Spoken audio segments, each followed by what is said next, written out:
There's a humanitarian crisis on the border. People are being forced to walk through extremely treacherous terrain. They're being forced to walk extremely far. I think that people often see, in fact, Pope Francis has pointed out, that sometimes we see migrants as statistics or as patterns, but not as human beings. There's many people in the United States who have never sat and had a conversation with an individual migrant. We think it's critical that someone understands that particular experience, their particular story, and treats them with dignity.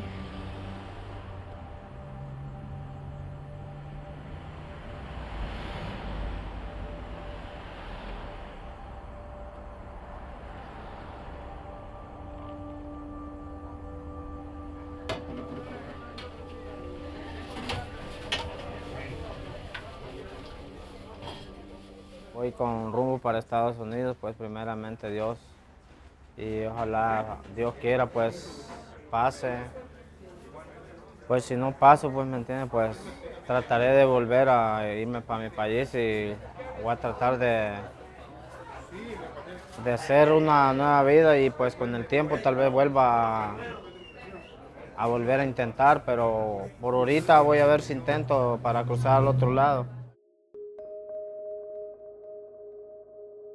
Ya estuve en el otro lado y estuve por 12 años en California. Y tengo un niño que tiene 10 años. Y pues si yo no tuviera a mi hijo, ¿me entiende? Pues no me regresaba ni nada de eso.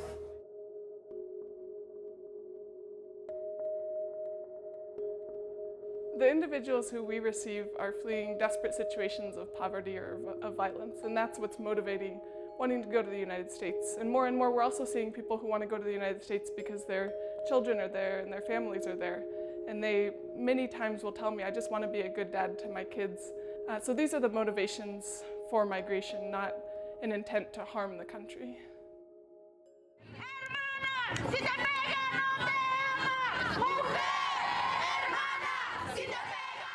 There's a lot of people coming from Central America and from Mexico who are fleeing extreme violence and threats to their lives. So we see that a lot. I would classify what's happening here as a refugee crisis. In some cases, we run into people who speak fluent English because they grew up their entire lives in the US and then got deported. And there's a lot of people who have spent many, many years living in the States and get deported and their entire family is in the States and there's nobody for them in Mexico or Central America or wherever.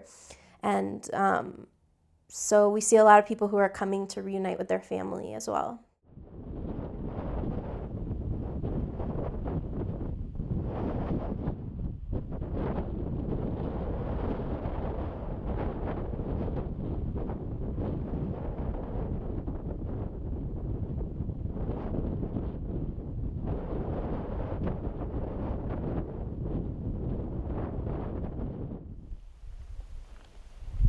We have volunteers out every day of the year. They go through a training in order to understand some of the complexities of the border reality.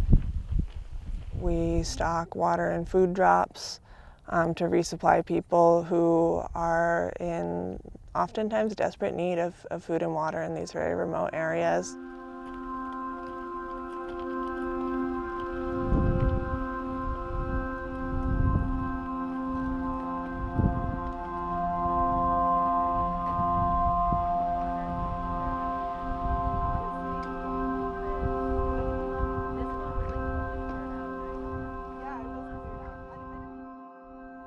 We learn a lot about what's really going on down here, and people get a really first-hand perspective on what is often construed as a very one-sided issue.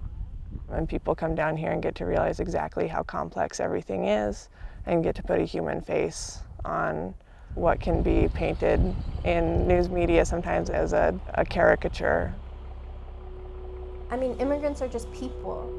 I think the racist rhetoric of the Trump administration is feeding this fear-mongering that is, and this xenophobia that is completely irrational. And when you see somebody who is fleeing violence, who's been walking in the desert, who's suffering, who's going somewhere to reunite with their family, it's just what anybody else would do in that situation. to be so afraid of people that you don't mind them dying is just